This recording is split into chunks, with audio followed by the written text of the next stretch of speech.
Toyota Grassroots Rugby takes you to Taranaki and one of the more dominant clubs in the Taranaki competition, New Plymouth Old Boys.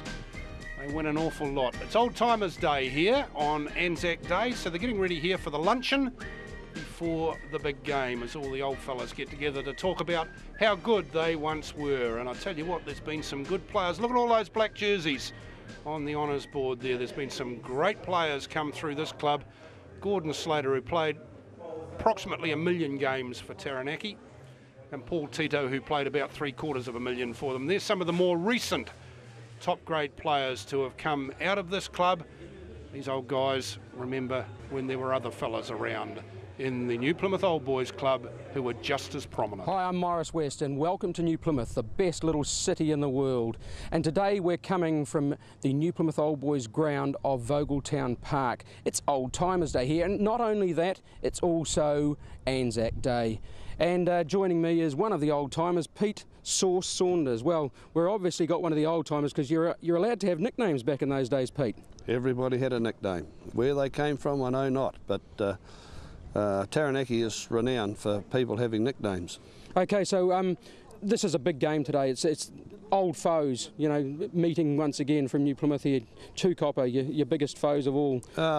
Traditional foes, yeah, traditional foes. Two Copper and Old Boys share the same type of club base, camaraderie. Their base supporters interworked with ours, and many of our employees interrelated with them. But when it comes to Rugby Day, everyone's on a different side. Now, the team today, they've had a couple of losses already this season, which is very unusual for a New Plymouth Old Boys side. What are you looking forward to seeing today? Well, against Coastal last week, I thought our forward pack were very competitive. They certainly took it to Coastal on many occasions. We had a few fumbles in the backs, but overall, I think, I think we're getting there. After all, that was only game 4. Today's only game 5 of the first round. So I'm thinking with our coaching, we've got 2 of the best coaches in the province, in Ross Lilly and Andy Slater, and I'm thinking that things will be tightened up a bit this week. Okay, well, let's go down now and we'll take a look at the game. So now this throw-in looks like it'll probably be about 10 metres out. And it's in deep, taken down, and Phillips with a good deep pass through to Stewart. Now Phillips again, and it's a big pass out onto the right out onto the wing. Here's a chance. New Plymouth Old Boys in for the first try now. Didn't quite. Yeah, it looks like it's one of the forwards that's scored that, Kevin. We'll just get his number in a minute. Yes, it's one of the front row forwards, but a good set the midfield play from the line out off the top, and then quickly shot through the short side, and a good try in the corner to the Old Boys team to open their account for this afternoon. Yeah, I must admit these yellow numbers are certainly hard to see. Now, we'll just take that again on the Carter's rural replay, and as the ball's turned over to New Plymouth Old Boys, it swung out wide, right through the back line, and they're out on the wing. Yes, it looks like it was possibly Phil Hammond. The line-out calls are being conveyed to their team. Oh, taken down well again by McGlashan at the back for New Plymouth Old Boys. Now they try to get a rumble on. Two Copper trying to drag it down. Calls to keep it up. Good drive on the short side by the Old Boys forward pack there. Phillips out to Lilly. Lilly with a cutout pass. Laititi. Laititi now out wide through to 15. Now out on that right wing side, probably John Suter, I would think. Excellent try there by the Old Boys team. I mean, they worked the forwards into good position, got good clean ball through the back line. It was just all hands on deck, and they just found the Two Copper backline team a little bit wanting there, and they just spread it wide. Nice try in the corner. Okay, well, let's take a look at it again on the Carter's rural replay as it comes out right across the field.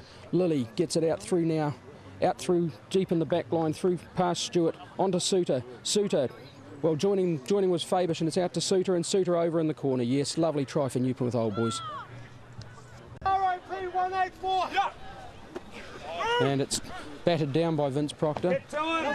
Rubik unable to put the ball through because New Plymouth Old Boys come through in the shape of McGlashan.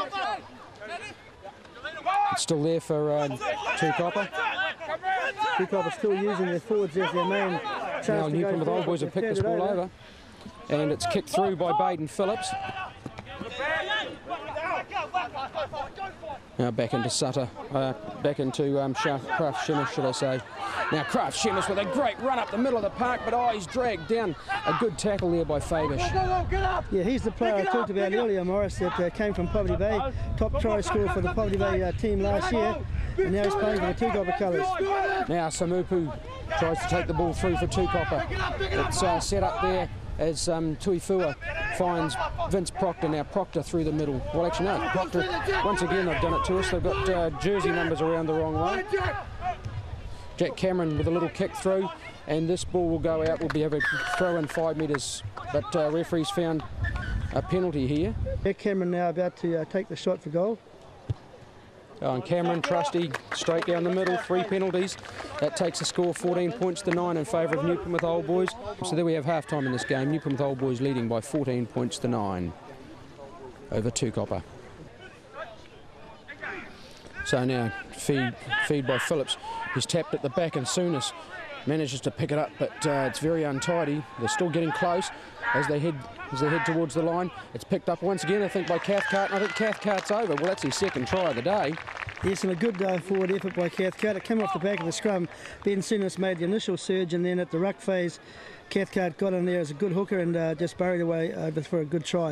You know, Cathcart certainly doing well as we take in the Carter's rule replay now, and New Plymouth Old Boys looks a little bit untidy there at the back for Sooners, but as they get close, Cathcart picks it up, looks for the line and drives over, and yes, its referee says try.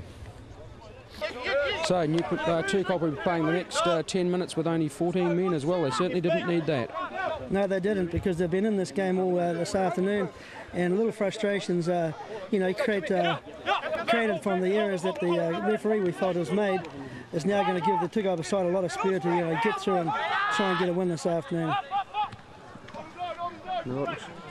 Yes, Cameron now going through, just taking advantage of that as Cameron heads through the middle. And here's Cameron. It's Cameron versus Lilly. Who's got the pace? Lilly says, I haven't got the pace. I think he was worried that his hammy might go, and it's Jack Cameron over in the left-hand corner for Two Copper. Taking advantage of that knock-on in midfield and running full 60 metres to score. OK, well, let's take a look at it now on the Carter's rule replay as they go through. And there it is on the 10-metre line. It's turned over as New Plymouth Old Boys go forward and just straight into the hands of Cameron as he runs through now. Lilly trying to stay with him, but Lilly says my legs just won't hold that anymore. He's just put on a little bit of age, and Jack Cameron over in the corner. Well, a lovely try. No, it has been a comprehensive defeat by the Two Copper side by Old Boys. They've certainly come to the park to play, and they've been clearly superior in most phases of the game. Now this is New Plymouth Old Boys with another chance.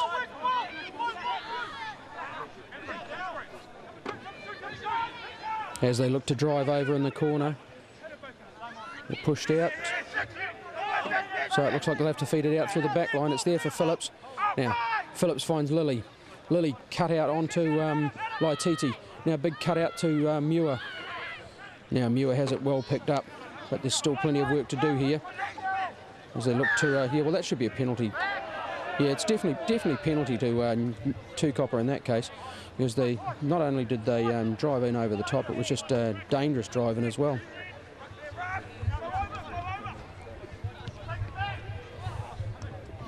Now they kick it up through the middle, battered down by Lilly. Lilly finds, I think it's Mark Stewart, isn't it? Yeah, Mark Stewart or Rick Fabish on the other side. Oh, definitely Rick Fabish, because Mark Stewart I see on the back line on this side. Now on for Lilly. Lilly finds Sooners. Sooners has got plenty of players outside him, but Sooners is going to go through the middle on his own. And Ben Sooners showing all his 7 skills there, Kevin. He certainly is. He got great vision for a young athlete, and decided not to pass the ball out to any supporting player. Just sort of stepped off his left and his right foot and find a gap through the middle, try under the post. Well done, Ben Sooners. As we go now to the Carter's rule replay on that try, it's a great bit of work as they come back across, and Sooners just a double step, steps left, steps right, steps left, and in under the post. Lovely try. But he's certainly very speedy, and he's got great skills for a number 8. Conversion through the middle there by Baden Phillips. Referee blows full time on this game. I think you'll find it is now 50 points to 14, a pretty comprehensive victory to the Old Boys team.